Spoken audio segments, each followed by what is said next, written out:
Hai teman-teman semuanya, kesempatan kali ini kita akan membahas tentang batik kombinasi atau batik modern. Kain batik itu adalah kain bergambar yang di dalamnya itu ada pola-pola atau motif-motif yang nanti disesuaikan sama daerah dari pengrajin yang membuatnya. Kain yang digunakan juga bisa bermacam-macam. Kalau misalkan kita lihat sekarang di pasarannya ya, ada yang pakai kain katun biasa, ada yang pakai kain Paris, ada yang pakai kain prima halus, atau kain viscose, atau kain dobi. Dan metode-metodenya tuh bermacam-macam juga. Ada yang ditulis, ada yang dicap dicampur tulis, terus juga ada yang printing. Ini yang paling umumnya, tapi sebenarnya ada lagi cara lain, yaitu jumputan. Kalau kain yang Paris tadi, dia memang seperti katun, tapi dia tuh lebih halus, lebih lembut, lebih ringan. Kain viscose itu yang seperti teman-teman lihat yang aku pakai di batik dress koleksi Alkansas ini. Dia itu kainnya agak sedikit shiny. Terus juga kalau kamu lihat secara lebih detail, itu ada tekstur-tekstur yang sedikit timbul gitu ya benangnya. Dan serat-serat benangnya mungkin juga sedikit longgar. Kalau kain dobi itu dia juga seperti bertekstur kainnya, tapi memang kain dobi yang biasa digunakan untuk batik itu sedikit lebih tebal dan sedikit lebih kaku dari kain viscose. Kalau kita mau bikin desain baju batik, itu kita harus sesuaikan jenis kainnya sama desainnya. Jadi kalau misalkan kamu mau bikin outer itu kan harusnya punya struktur gitu ya kainnya. Nah mungkin kamu bisa pakai kain katun yang biasa, atau mungkin kamu mau bikin dress, atau mungkin seperti kaftan gitu, kamu bisa pakai yang viscose. Ini hanya saran aja. Biasanya nih kalau misalkan kita teliti lebih lanjut, gambar-gambar apa atau motif-motif apa sih yang biasanya ada di kain batik ya. Contohnya itu bisa tumbuh-tumbuhan atau binatang, atau mungkin gambar manusia, atau ada wayang. Terus juga bisa saja gambar-gambar yang bertajuk geometris. Jadi dari satu lembar kain batik itu biasanya terdiri dari bagian-bagian tertentu. Yang pertama itu ada bagian kepala, terus ada bagian badannya, ada bagian papannya, dan ada bagian pinggir. Kalau misalkan ya kain batik itu mau dipakai jadi rok, itu biasanya yang bagian tumpalnya itu nanti ada di bagian depan kita. Nanti di batik ada yang namanya motif utama. Nah motif utamanya ini nanti biasanya ditaruh atau diletakkan di bagian badan kain batik. Terus nanti motif-motif pendukungnya itu nanti akan ditaruh di bagian yang namanya papan. Tapi tentu aja nanti mungkin ada batik-batik yang tidak mengikuti struktur yang sudah aku jelaskan sebelumnya. Pada kain batik itu ada 3 jenis ornamen. Yang pertama itu adalah ornamen utama, yang kedua itu adalah ornamen pengisi, dan yang ketiga itu adalah isen-isen. Jadi isen-isen itu kayak titik-titik, garis-garis yang nanti akan membuat bidang kain itu penuh gitu ya. Pertama dari ornamen utamanya. Ornamen utamanya itu biasanya ornamen gambar-gambar yang paling besar-besar gitu ya, yang menjadi fokus utama dari kain batik itu. Nah, biasanya itu nanti akan mengandung makna-makna tertentu, tergantung dari masing-masing pengrajin atau daerah yang memproduksinya. Ornamen pengisi itu adalah ornamen yang lebih kecil dari ornamen utama.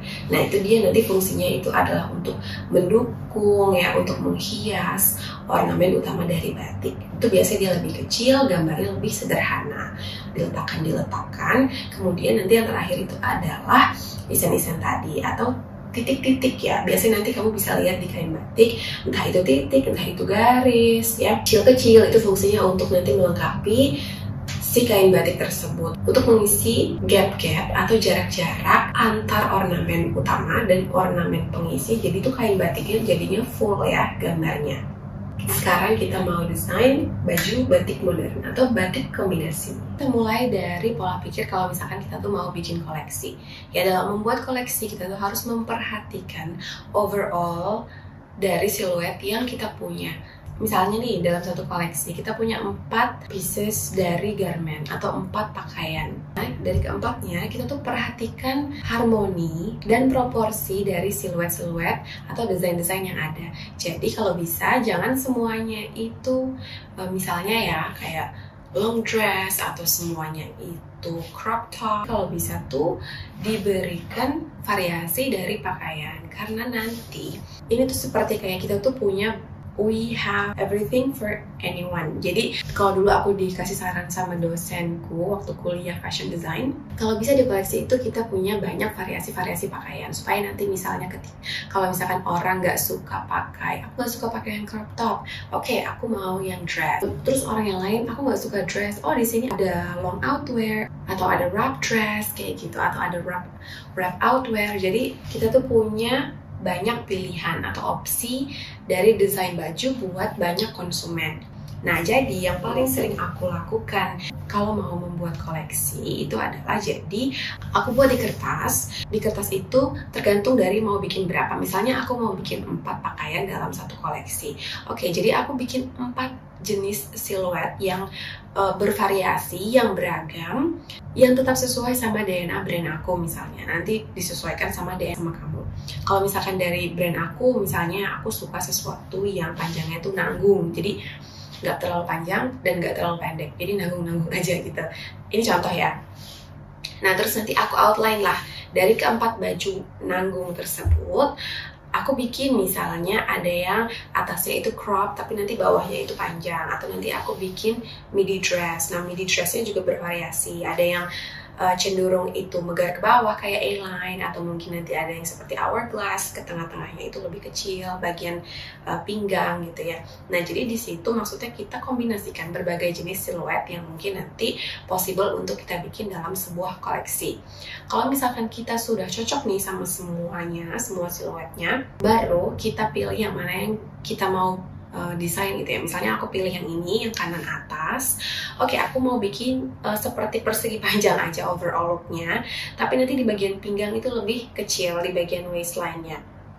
Jadi seperti hourglass gitu ya. Oke, aku pilih itu. Sekarang kita desain baju sesuai dari overall silhouette ini. Nah, silhouette ini tuh membantu kita untuk membuat guideline hasil akhir bajunya itu seperti apa. Jadi kita berpikirnya dari besar dulu, baru nanti ke detail. Kalau kita sudah punya outline siluetnya, baru nanti kita memikirkan detail-detail. Misalnya nanti mau pakai kerah jenis apa, atau nanti mau pakai closing jenis apa, mau di wrap, mau pakai resleting, mau pakai kancing yang gimana gitu kan. Jadi nanti kita pikirkan overall siluetnya dulu, baru nanti masuk ke detailsnya. Karena nanti ketika kita misalnya foto atau kita tunjukkan ke orang, itu nanti orang tuh akan lihat dulu overallnya itu baju kayak gimana sih, apakah cocok sama figur aku yang seperti ini. Baru nanti mereka akan lihat detail-detailnya, apakah cocok atau sesuai dengan keinginan mereka atau enggak. Mulai dari proses membuat siluetnya, itu kita perhatikan dulu jenis kain apa yang mau kita pakai. Kalau misalkan aku di sini, ini adalah jenis kainnya. Ini jenis kainnya namanya dobi. Jadi dia tuh mirip viscose, dia ada teksturnya gitu, tapi dia lebih kaku gitu ya, nggak lebih tebal banget. Ketebalannya sih sedikit di atas viscose, tapi dia memang lebih kaku aja. Walaupun kaku, tapi dia tetap cantik juga untuk dipakai menjadi sebuah dress. Dan untuk batik yang aku gunakan kali ini, dia itu hanya memiliki bagian badan saja. Jadi kalau misalkan kamu lihat di sini, ini bunga-bunga, daun-daun, tumbuh-tumbuhan ini tuh bagian badannya. Nah, terus nanti dia ada bagian pinggirnya. Ini yang namanya bagian pinggirnya, ya. Di sini dia untuk kain yang aku pakai kali ini dia nggak ada kepalanya, nggak ada tumpalnya gitu ya. Nah, itu makanya balik lagi ke jenis kain batik yang kamu gunakan itu seperti apa. Memang salah satu tantangan mendesain dengan kain batik itu adalah desain kita itu benar-benar harus menyesuaikan sama prints atau gambar atau motif dari batiknya. Kalau nanti ketika dijahit atau disatukan itu bagus gitu ya, jangan sampai kelihatan itu kayak kainnya patah-patah gitu ya, karena karena misalnya motifnya itu kegunting di posisi-posisi yang nggak pas kayak gitu. Makanya harus benar-benar diperhatikan banget saat mendesain menggunakan kain batik. Nah, salah satu tips lain yang bisa aku berikan itu adalah misalnya kamu mau bikin kain kombinasi. Kamu mau bikin pakaian dengan batik kombinasi. Jadi kamu akan mengkombinasikan kain batik dengan kain lain. Biasanya sih pakai kain yang polos. Kainnya terserah apa aja tergantung dari tujuan desain kamu. Misalnya ini aku bisa pakai kain polos abu-abu, atau aku bisa cari kain polos warna hitam kayak gitu. Nah, boleh kamu pakai kain polosnya itu yang ada teksturnya juga boleh.